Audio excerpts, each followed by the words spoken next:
Hey guys, welcome back to the Shed Build. Today we are talking paint. Now listen, you do a good paint job, you're gonna get at least 10 years out of it, okay? You get what you pay for when it comes to this stuff. So today we're gonna talk to you about how to waterproof your shed. Painting and caulking, it's a whole system. That way it won't go moldy, because nobody wants to go through all of this work just to have it rot out in a few years. Cheers. What we're gonna be looking at is, instead of you doing the cut and roll like you do in interior jobs, we're gonna do this in reverse, because this is a very rough surface, right? So we're not gonna brush first, we're gonna actually roll first. And that'll determine how much brush work needs to be done, but we're gonna keep the brush handy and wet so that if we have any drips, we can catch them as we go, all right? Next tip I got for you is get some exterior super grade caulking, okay? Find something that's kind of in the same color if you can, but here's why. You're gonna just take advantage of the fact that this stuff is paintable within just a few minutes, all right? And you go around and you can fill up holes, all right? Boom. Doesn't have to be perfect, a little pressure and a quick wipe, and you're good, all right? That's how you can get rid of screw holes, imperfections, areas where water can penetrate your surface and cause you issues early on, right? Next step, grab yourself some good gear, Wooster cage and roller, adjustable handle, all right? And I'm gonna start off with a 15mm sleeve. We're gonna see how well it works, just as a little science experiment. I also brought a 31mm, all right? It's super huge. And if we need to, we'll go there. I just hesitate using something that can carry that much paint because I don't wanna become a real sloppy painter here. I like to walk away as clean as I can get. To load it up from dry, it takes a bit. You're gonna wanna hit this roll 20, 30 times. Okay? Next key is try to stay in the shade. If you don't have shade, make some, because the direct sun in your paint is going to make it skin over so fast and it'll be an absolute disaster. Now, let's just try this out and see what kind of coverage we get. I'm not using any pressure at the moment. I'm just rolling it on. Okay. And now I'm going to use some pressure. Wow. And if you're not watching the video series and you're wondering why is this moving, this is my awning, okay? And behind that is a bar. And that was in a video we did yesterday. Check the link for the video description. It's a whole series you're gonna wanna watch. Here we go. Yeah, we're gonna call this a fail because I can't get good coverage in between. All right? All right, yeah, that's just not happening. Let's use the paint that's in here. Yeah, when I start pushing too hard, it starts flying all over the place and I'm gonna become a mess. All right, so we're not gonna use this. I'm just gonna go throw this in the garbage. Wow, here comes a 31. Now, this ought to work. Let's give this a try and see what the difference is like. Okay, that's just ridiculous, right? Like, do you remember Star Trek, Max? What were those things called? The Tribble or something? Little furry creatures that like took over the starship and everybody thought they were cute, but they're actually a menace. That's what this reminds me of. I just can't remember the name. My God, that goes back. That takes me back to my early 1970s. If anybody remembers what they're called, I'd love to hear in the comment section. Okay. Like, so that really works, right? I think what we're gonna find here is that even though that works, I'm gonna have to still work the angle in there. Oh my goodness, that is a serious fuzzy mess.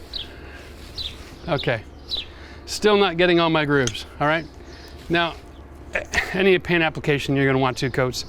This is your opportunity to find out what you should be brushing first and then rolling for the second coat so that you don't have brush lines everywhere.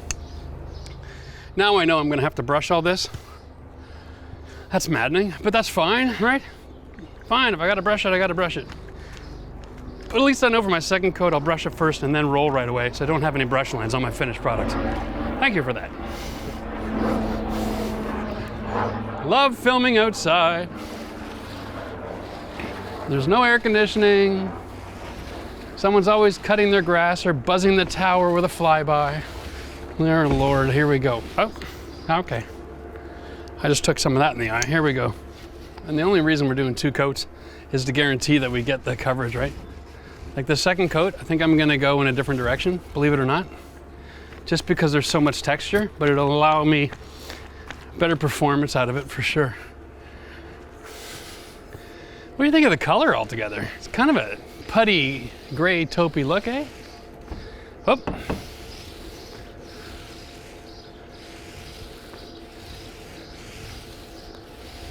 The harder I push, the more paint flies off, that's for darn sure. If I just relax and go slow, it's nice and clean. We did a shed video at Max's house previously. It's over 10 million views now, which is incredible.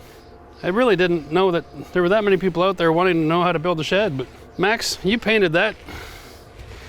How easy was that siding compared to this one? It was pretty easy. It was not as much, it wasn't as rough, was it? No, but it still took about a day. Yeah. I really get it. Yeah. 2 coats.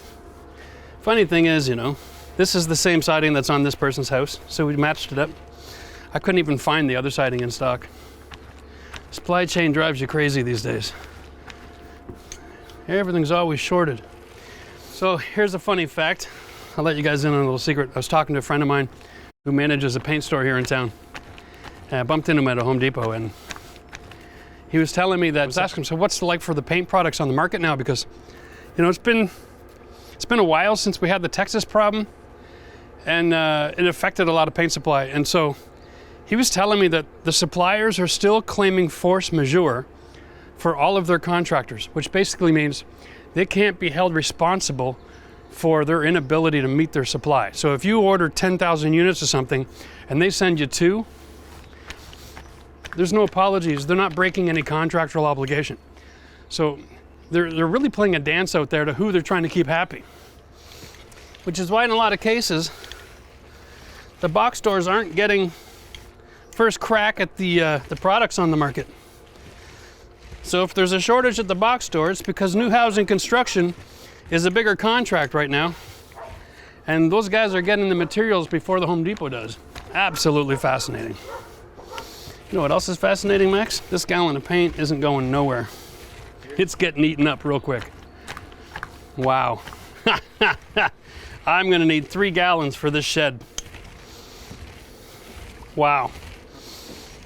Another secret to doing this kind of job, guys, is make sure that all of your exterior caulking is done the day before. You want it all nice and dry and cure, okay? Nothing worse than trying to paint wet caulking. I know you're not all gonna buy the really expensive kind, so if you don't, make sure you read your label. Some of these products are 24 hours before you can paint. Be careful. All right, so now I'm done with this. It's super hot, I gotta brush the rest. I gotta go find a bag that I can put this in so it doesn't dry out. Okay, so same process for brushing. You wanna fill it up. My paint's to here. I'm pounding the brush in there, fill it up full of paint until it looks like that. All right, then you're good to go. Now, you want to start the highest and furthest point away, always working back to where you're not going to be leaning in the paint and getting nasty, right? If I start from the bottom up, then I'm going to be leaning over wet paint to get to this ledge back here. This is a metal roof that I installed a piece of pressure treated lumber on top of and screwed into it. I created an L package here. And it's also sealed up underneath that. The focus of this is to try to create a waterproof system for inside the shed in all 4 seasons of our climate. Now, the difference between paint and stain. And this is really, really key. When you're picking your products, because you're not sure if you want to go paint or stain, if you've got options, then you got to understand the products. Out there on the market right now, we have exterior paint, which sits on the surface like a skin, okay? And good paint technology has UV protection, and you can get, 10, 15 years out of it, all right? But when it fails, generally speaking, because it doesn't absorb into the wood it sits on top, it fails by peeling. And so peeling and blistering and that sort of thing means that you got to go up there and sand it back or scrape it back and then paint all over again. And that can be maddening. If you have a surface like a deck, you have 2 options. You got oil or water-based stains. Oil stains, for the most part, are very durable and have good UV protection if you buy it in 2 parts and you mix colorant. And you can get a pretty clear stain that has UV protection for about 5 years on flat surfaces. But most oils skin as well. So what we're using, instead of using an oil-based product, we're using a water-based product. It's new technology from C2.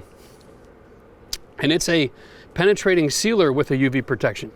That's water-based. And that product actually allows us to put 2 coats on within 5 minutes, right? It's good to walk on in 3 hours, and it'll last 5 or so years on a horizontal surface like a deck. And then if it starts to fade, all you do is paint it on again. There's no prep, none, which is amazing. So every 5 years you spend half an hour rolling your product on your deck again, you're good to go. So good to consider. I know a lot of the products that are on the market for covering exterior wood are semi-transparent or transparent stain or solid stain. All of those products do the same thing. They all skin on top, they don't penetrate, and so they're all gonna have the same fail rate, which means every few years you get to go back to the hardware store, buy the same product in frustration, and spend a good couple of weeks sanding and prepping your deck area again, which kind of defeats the purpose of enjoying your outdoor space, especially in Canada, when our summer is only 10 weeks long. Don't want to spend half of my summer scraping and grinding and scratching and sanding. God, do yourself a favor, spend good money on a good product, and then you won't have to spend as much time and energy constantly fixing up that mess. Now I'm done. The back side, we'll do the front.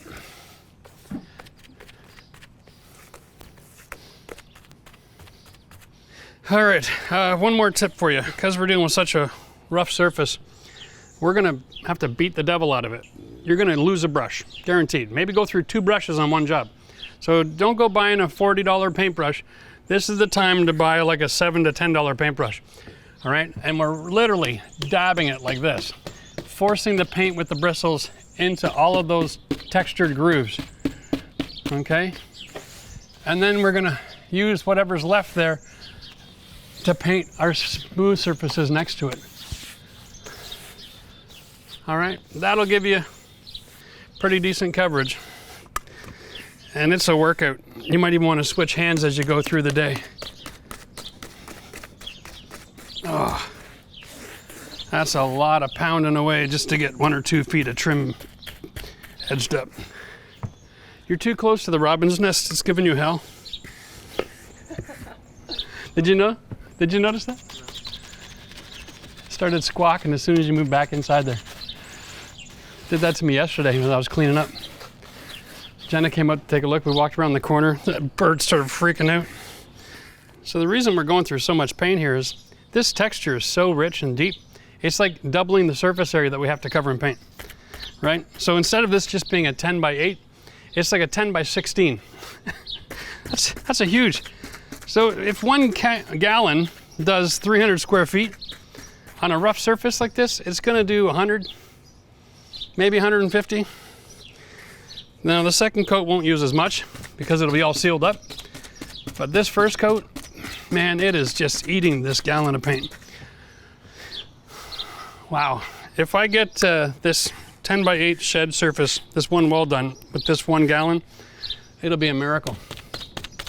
Something to consider when you're using this rough textured lumber. I'm using it to match the existing house, but my God, that's a lot of paint. After your first coat, you can go around with your caulking gun and you can fill holes now as well. Sometimes you might find that easier. You know, get something on the wall, let it dry. You can also find all the old dents, any other issues that you're gonna have, right? Because this only takes 1 coat to cover. All right, so this would be boring if we make a whole video watching me stab a wall with a paintbrush. So let's just cut right into going about how to finish off a proper cedar deck with the best finish that you can get on the market. That's not gonna cause you a headache down the road.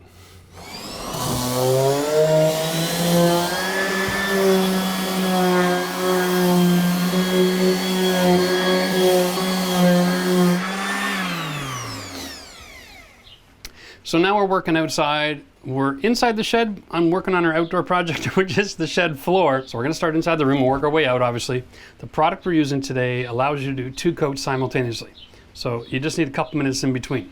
So we can paint a few boards and then go back and do the second coat right away, which is great for scenarios like this because you don't have to do it over 2 days. You just have to be patient and give it a few moments to absorb into the wood. Now, if you're working on a brand new deck, then you've got clean wood.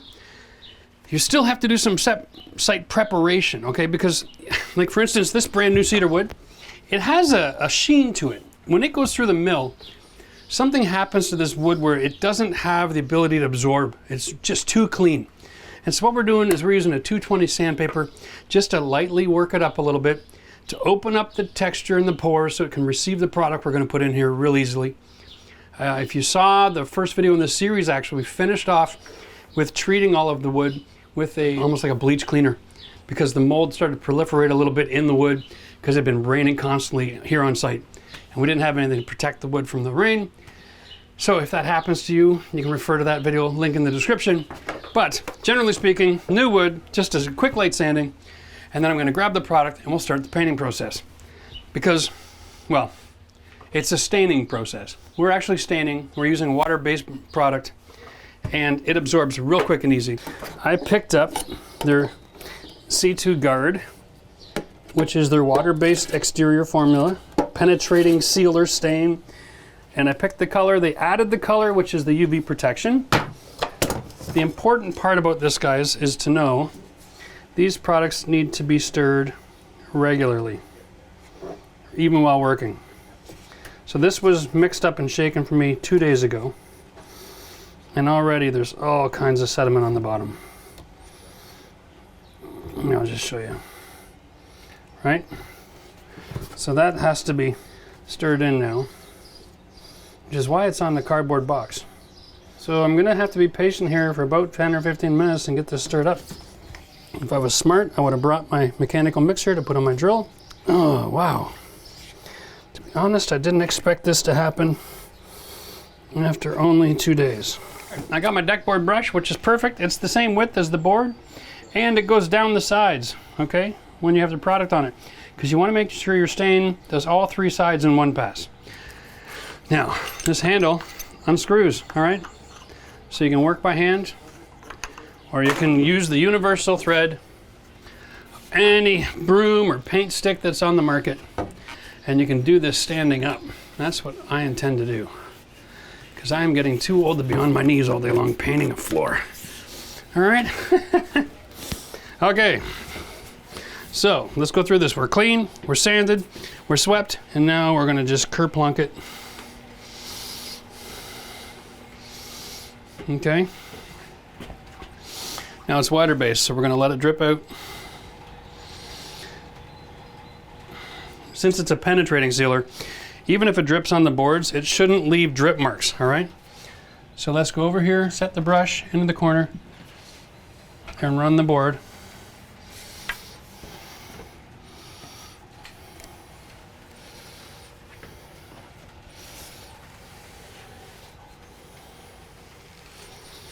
All right, now there's lots of product sitting on the surface. We're gonna let that absorb. We're not gonna try to drag it around. And it's not an oil, so we're not gonna go for coverage. We're just gonna go for, there we go. Get it wet it and forget it. All right, that's what we're gonna call it. That's it. Now, because I'm on a big stick, I can probably get 4 or 5 boards wide. By the time I'm that far, they'll be ready for me to go do a second coat. Oh, nice. Make sure we got lots of product here for this wood to soak up. Remember, if you have direct sun exposure, it's going to dry up a lot faster than if it's in the shade like this on a cool day like I got now. All of a sudden the weather changed, it started raining. Cold air is blowing in. It's going to take forever for this to dry the second coat, but that's all right, because we're working our way out of the room. Remember, with this kind of product, there's no need to wipe any excess off. It'll all penetrate. Might just take a little longer, all right? So the only other advice that I can give you now is keep your ass to the door whenever you're working, and you're gonna be just fine.